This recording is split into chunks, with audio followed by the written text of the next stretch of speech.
अस्सलाम वालेकुम स्टूडेंट्स, चांद अकील है, lecture in English in higher education department. बेटा आज की इस वीडियो में आप लोगों से मैं डिस्कस करूंगा इंस्ट्रक्टर की जो रिसेंटली सीट्स अनाउंस हुई हैं पीपीएससी के थ्रू, उनके बारे में। एंड ये वीडियो आप लोगों के लिए बहुत इन्फॉर्मेटिव होगी, कंप्लीट वीडियो देखिएगा। इस वीडियो में हम बात करेंगे एलिजिबिलिटी क्राइटेरिया की, इंस्ट्रक्टर क्या होता है और इंस्ट्रक्टर और लेक्चर में बुनियादी फ़र्क क्या है, और इसके पेपर को आप किस तरह से क्रैक कर सकते हैं, और रिटन क्वालिफाई करने के लिए आपको किन किन पैरामीटर्स को फॉलो करना होगा, और किस तरह से रिटन क्वालिफाई करने के बाद आपको इंटरव्यू के लिए तैयारी करने की ज़रूरत है। तो सबसे पहले मैं बात करूं अगर इंस्ट्रक्टर की एडवर्टीज़मेंट के बारे में, तो 20 दिसंबर को पीपीएससी ने 100 इंग्लिश इंस्ट्रक्टर की सीट्स अनाउंस की हैं, और ये बुनियादी तौर पर 17 स्केल की सीट्स हैं। अब इनमें अगर हम 100 सीट्स की बात करते हैं तो 92 सीट्स जो है वो ओपन मेरिट पे हैं, 5 सीट्स जो है वो माइनॉरिटी कोटा की हैं, और 3 सीट्स जो है वो डिसेबल कोटा की हैं। और इसमें आपका जो एलिजिबिलिटी क्राइटेरिया है उसमें 16 years of education, 16 years of education से मुराद आपका बीएस इंग्लिश है या आपका मास्टर्स इन इंग्लिश है। इस बात से कोई फ़र्क नहीं पड़ता कि आपकी डिग्री रेगुलर है या प्राइवेट है। If you have 16 years of education in English literature language then you are eligible to apply. अब कुछ बच्चों को ये कन्फ्यूजन होती है कि पीपीएससी में अप्लाई कैसे करना है। तो बेटा पीपीएससी का अप्लाई ऑनलाइन होता है, 600 इसके चार्जेस हैं। आप इनकी वेबसाइट पे इसकी सारी डिटेल भी देख सकते हैं, आप ऑनलाइन भी अपनी फ़ी पे कर सकते हैं, और बैंक में भी इसका चालान फॉर्म आप सबमिट कर सकते हैं। आपने चालान फॉर्म डाउनलोड करके उसको सबमिट करना है, या ऑनलाइन अपनी फ़ी पे करने के बाद आप लोग अपनी सारी की सारी जो क्रीडेंशियल्स है, जो रिक्वायर्ड मेरा बेटा इंफॉर्मेशन है, वो सारी की सारी आप अपने उसमें फॉर्म में फिल करेंगे। देन एक बात याद रखिएगा कि अपने फॉर्म का प्रिंट आउट लेके उसे हार्ड में अपने पास रखिएगा, और आपकी जो फ़ी स्लिप का वॉचर है उसको संभाल के रखिएगा, क्योंकि at the time of written exam as well as at the time of interview आपको वो फ़ी स्लिप का वॉचर चाहिए होगा, अदरवाइज़ आप लोगों को एग्ज़ाम में बैठने नहीं दिया जाता। तो अब बेटे आ जाते हैं हम इसके हवाले से कि इंस्ट्रक्टर और लेक्चर में बुनियादी तौर पे क्या फ़र्क होता है। तो देखिए दोनों सीट्स जो हैं वो 17 स्केल की हैं, और एचईडी में आपकी एलोकेशन होती है। लेक्चर की जो एलोकेशन है वो गवर्नमेंट ग्रेजुएट कॉलेजेस में होती है, और जो इंस्ट्रक्टर की एलोकेशन है वो कॉमर्स कॉलेजेस में होती है। अब इनका पेपर पैटर्न की अगर हम बात कर लें तो पीपीएससी के थ्रू आपकी जो पेपर आपका एग्ज़ाम लिया जाएगा वो 100 मार्क्स का होगा। आपकी टोटल जो सिलेक्शन है उसमें आपका एग्ज़ाम 100 मार्क्स का जो एग्ज़ाम है, आपका इंटरव्यू है, प्लस आपके एकेडमिक्स, इन तीनों चीज़ों को मिला के आप लोगों का एग्रीगेट बनाया जाता है। तो वन बाय वन हम इन तीनों चीज़ों को डिस्कस करते हैं। सबसे पहले हम बात कर लेते हैं आपके रिटन टेस्ट की। तो रिटन टेस्ट जो है वो आपका 100 मार्क्स का होगा, और उन 100 मार्क्स में 80 मार्क्स आपके सब्जेक्ट के होंगे, यानी कि इंग्लिश लैंग्वेज और लिटरेचर के होंगे। अब हम इंग्लिश लैंग्वेज और लिटरेचर के 80 मार्क्स को किस तरह से प्रिपेयर करें कि हम इस एग्ज़ाम को क्रैक कर पाएँ। तो उसके लिए बेटे नॉर्मली स्टूडेंट्स की अप्रोच ये होती है कि वो ऐड आने का वेट करते हैं, ऐड के बाद क्लोजिंग डेट का वेट करते हैं, और फिर वो एक पेपर की डेट आने का वेट करते हैं, देन वो लोग तैयारी स्टार्ट करते हैं। तो बेटे देखें कि जब आपने जो 4 ईयर्स में बीएस में पढ़ा है या मास्टर्स में पढ़ा है, या एचईसी की जो रिकमेंडेड कोर्स आउटलाइन है, उसको सारी को अगर आपने प्रिपेयर करना है, तो फिर आप लोग अगर ये समझें कि 1 या 2 माह में आप उसको पढ़ के और एग्ज़ाम को क्रैक कर पाएंगे, तो शायद मेरा ख्याल है कि इस तरह से नहीं हो पाएगा। तो इसमें अब हमें किस तरह से तैयारी करनी चाहिए, या हमें किस तरह से अपनी तैयारी को स्ट्रीमलाइन करना चाहिए, या किन किन चीज़ों को पढ़ना चाहिए, उसमें अगर हम बात करें लिटरेचर की, तो ग्रीक लिटरेचर से आप लोग स्टार्ट करेंगे, और इसी तरह से आगे चलते जाएंगे, हिस्ट्री ऑफ इंग्लिश लिटरेचर पे आएंगे, और उसको क्रोनोलॉजिकल ऑर्डर में आप पढ़ेंगे। तो इसी तरह से डिफरेंट एजेस को पढ़ेंगे आप, Anglo Saxon, Anglo Norman, then आप चौसर पे आ जाएंगे, मेडिवल एज पे आ जाएंगे, और उसके बाद रेनेसां पे, एलिज़ाबेथन एज पे, रेस्टोरेशन एज पे, ड्राइडन एज पे, और इसी तरह से आगे एज ऑफ पॉप पे आ जाएंगे, विक्टोरियन एज पे। मतलब इन सिंपल वर्ड्स के आप क्रोनोलॉजिकल ऑर्डर में हिस्ट्री ऑफ इंग्लिश लिटरेचर पढ़ेंगे। अब यहाँ पे जो बच्चे थोड़ा सा मतलब डी ट्रैक होते हैं वो ये है कि वो हिस्ट्री को लिटरेचर के पर्सपेक्टिव में प्रिपेयर करने की बजाय वो क्या कर रहे होते हैं कि वो इंग्लिश हिस्ट्री को फोकस कर रहे होते हैं और उसमें सम टाइम वो जो डिफरेंट एजेस के अंदर जो different literary flourishing literary genres हैं और जो बड़े राइटर्स हैं, जो लिटरेरी टाइकॉन्स हैं, उनके उन वर्क्स को नहीं पढ़ते जो यूनिवर्सिटी के सिलेबस में रिकमेंडेड हैं। तो याद रखिएगा कि आपने दोनों चीज़ों को पैरेलल चलाना है, हिस्ट्री ऑफ इंग्लिश लिटरेचर को भी और साथ डिफरेंट एजेस के अंदर जो राइटर्स पढ़ाए जा रहे हैं उनके जो रिकमेंडेड प्लेज हैं, नॉवेल्स हैं, उनकी पोएम्स हैं, उन सारी चीज़ों को आप अगर साथ साथ लेकर चलेंगे तो फिर आप लोगों की तैयारी हो पाएगी। अदरवाइज अगर आप लोग सिर्फ हिस्ट्री को इस तरह से तैयार करते हैं कि इस एज की जनरल करेक्टरिस्टिक्स ये हैं, लिटरेरी करेक्टरिस्टिक्स ये हैं और इस एज में ये किंग था, ये क्वीन थी, तो इस तरह से मेरा बेटा आप लोगों की तैयारी नहीं होगी, क्योंकि पेपर का ट्रेंड जो है वो अब चेंज हो चुका है और पेपर में काफ़ी सारी चीज़ें वो होती हैं जो आपसे टेक्स्ट बेस्ड पूछी जाती हैं या आपसे बड़ी माइन्यूट किस्म की चीज़ें जो हैं वो पूछी जाती हैं। अब कुछ बच्चे क्या करते हैं कि मार्केट में अवेलेबल जो डिफरेंट बुक्स हैं, जैसे डिफरेंट पब्लिशर्स की, मैं किसी भी मतलब किताब को ये नहीं कह रहा कि वो सब स्टैंडर्ड है, लेकिन बुनियादी तौर पे मैं आपको एक बात बताता चलूँ कि जब तक आपने किसी चीज़ का सब्जेक्टिव ना पढ़ा हो, फॉर एग्जाम्पल शेक्सपियर का प्ले ओथेलो है, अगर आपने ओथेलो प्ले को नहीं पढ़ा, उसकी एटलीस्ट अगर आपने टेक्स्ट नहीं पढ़ा, अब एक्ट वाइज समरी भी नहीं पढ़ी, आपको उसके करेक्टर्स का नहीं पता, तो देन इट्स इम्पॉसिबल कि आप ऑब्जेक्टिव में उसके करेक्टर्स को याद कर पाएँ।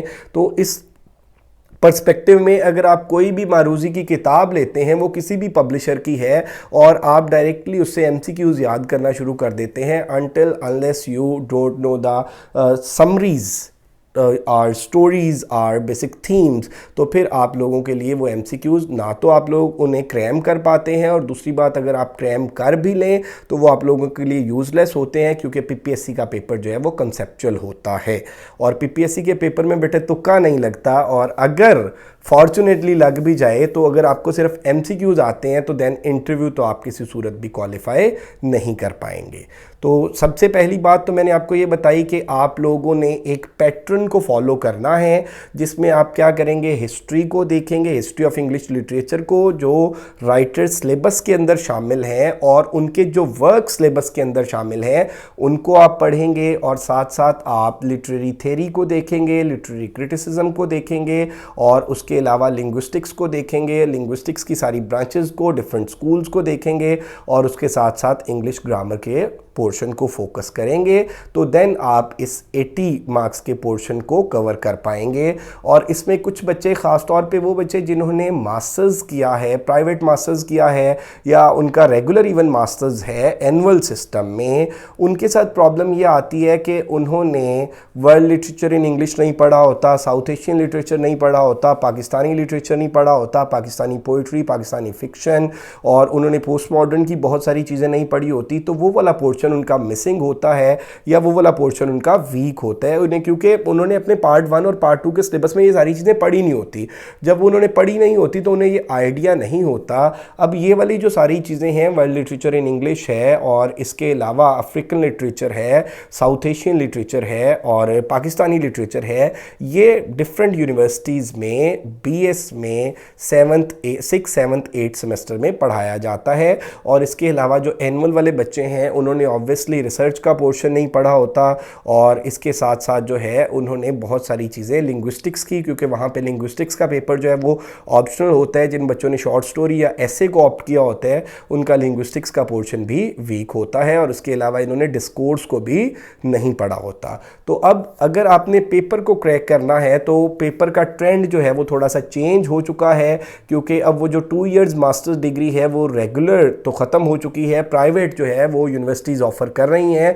तो अब BS वाले स्टूडेंट्स को आपने अगर compete करना है या ओवरऑल बेटे देखेंगे पंजाब में अगर इन 100 सीट्स के लिए 6, 7, 8, 9, 10,000 जितने भी बच्चे अप्लाई करते हैं, PPSC एक सीट के अगेंस्ट 5 लोगों को रिटर्न में सेलेक्ट करती है।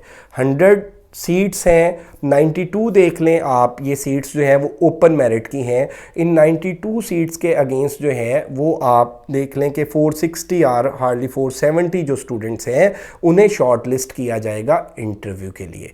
अब इंटरव्यू के लिए शॉर्ट लिस्ट कैसे किया जाता है? पेपर को पास करना और इंटरव्यू क्वालिफाई करना, इंटरव्यू के लिए क्वालिफाई करना, ये दो डिफरेंट चीज़ें हैं। पीपीएससी के पेपर में पासिंग क्राइटेरिया जो है वो 40 मार्क्स है। अगर आपने 40 मार्क्स ले लिए तो आपका जो चांस है वो ज़ाया नहीं हुआ। अब ज़रूरी नहीं है कि आपने 40 मार्क्स ले लिए तो आपको इंटरव्यू की कॉल आएगी। मैंने आपको बताया कि एक सीट के अगेंस्ट 5 एस्पायरेंट्स जो हैं उन्हें शॉर्ट लिस्ट किया जाता है। तो अब वो जो 10,000 या 20,000 जितने भी स्टूडेंट्स हैं, जितने भी एप्लीकेंट्स हैं, उनमें से अगर 500 को या 460 470 को शॉर्ट लिस्ट करना है तो वो जो टॉप पे 460 470 स्टूडेंट्स होंगे उन्हें बुलाया जाएगा। क्योंकि स्टूडेंट्स में ये भी मिसकंसेप्शन होती है कि मैंने पीपीएससी का टेस्ट पास कर लिया लेकिन मुझे बुलाया नहीं गया इंटरव्यू के लिए, कोई इसमें रेफरेंस चलता है या सिफारिश चलती है। तो बेटे ऐसी कोई बात नहीं है। आप अगर तैयारी करते हैं अपनी पूरी कमिटमेंट के साथ, पूरी डिवोशन और डेडिकेशन के साथ, तो याद रखिएगा कि अल्लाह ताला की ज़ात कभी आपकी मेहनत रायगा नहीं जाने देती। अब मैं आपको ये बता रहा था कि एक सीट के अगेंस्ट जब 5 लोगों को शॉर्ट लिस्ट किया जाता है, फॉर एग्जांपल अब ये देखें कि 470 स्टूडेंट्स को शॉर्ट लिस्ट किया गया 92 सीट्स के अगेंस्ट, तो वो जो क्लोजिंग मेरिट होगा, वो जो लास्ट बच्चा है उसके जो नंबर हैं वो क्लोजिंग मेरिट होगा।